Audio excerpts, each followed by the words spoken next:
আমরা এর আগেও আপনারা জানেন মতিঝিলের টিপু মার্ডার, কামবাঙ্গিরি চোরের শিল্পপতি হত্যা, ফারদিন হত্যাকাণ্ড সহ অনেক হত্যাকাণ্ডের ঘটনা কিন্তু ঢাকা শহরে ঘটেছে।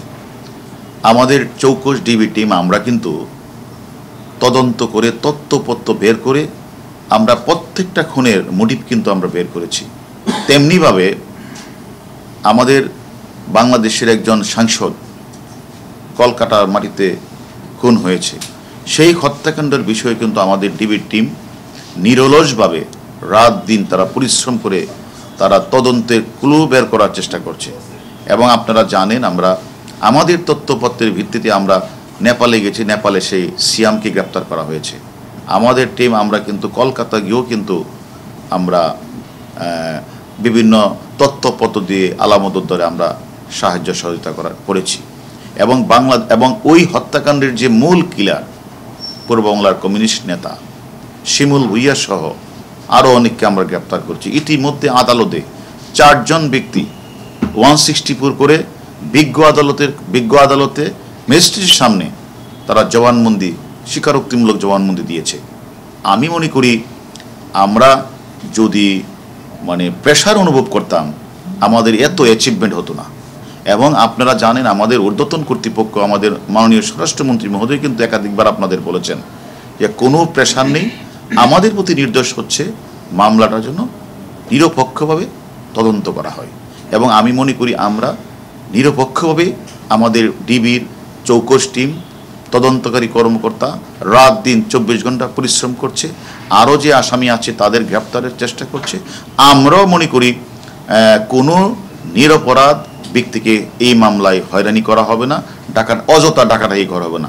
সুস্পষ্ট তথ্য প্রমাণের ভিত্তিতেই তদন্তকারী কর্মকর্তা যাকে প্রয়োজন মনে করবে তাকে আদালতের অনুমতি নিয়ে জিজ্ঞাসাবাদ করবে। আমরা তো প্রায় মামলাটা প্রায় কনক্লুসিভ পর্যায়ে অনেককে আমরা গ্রেপ্তার করেছি। কিছু কিছু নাম্বার আমরা পেয়েছি, সেগুলো গ্রেপ্তার চেষ্টা করছি। এখানে যে মাস্টার মাইন্ড সেই ইউএসএ আছে, আমরা একাধিকবার বলেছি। এবং আমরা ইন্ডিয়াতেও গিয়েও আমরা ইন্ডিয়ান যে পুলিশ সদস্য যারা আমাদের সাথে কাজ করে তাদেরকে আমরা রিকোয়েস্ট করেছি, কারণ যেহেতু ইন্ডিয়ার সাথে মার্কিন যুক্তরাষ্ট্রের একটা এক্সট্রাডিশন ট্রিটি আছে,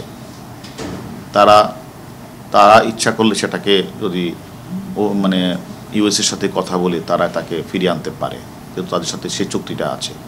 পাশাপাশি আমরাও আমাদের টিম নিয়ে আমরা আমাদের যে মার্কিন যুক্তরাষ্ট্রের এম্বাসি আছে আমরা এম্বাসির সাথে কথা বলেছি। পাশাপাশি আমরা আমাদের পুলিশ হেডকোয়ার্টারে এনসিবির মাধ্যমে ইন্টারপোলকে আমরা চিঠি দিয়েছি তার বিষয়ে। আসলে আমরা কাজ করছি, আমরা সকলেই কাজ করছি। এবং ইন্ডিয়ান পুলিশ অত্যন্ত আন্তরিকতার সহিত এবং তারা তথ্যপত্র সংগ্রহ করছেন। আমি মনে করি তারাও এই জিনিসটা খেয়াল রাখবেন। আমরাও আমাদের যে 1-2 জন আসামি বাকি আছে তাদেরও গ্রেপ্তারের চেষ্টা আমরা করছি।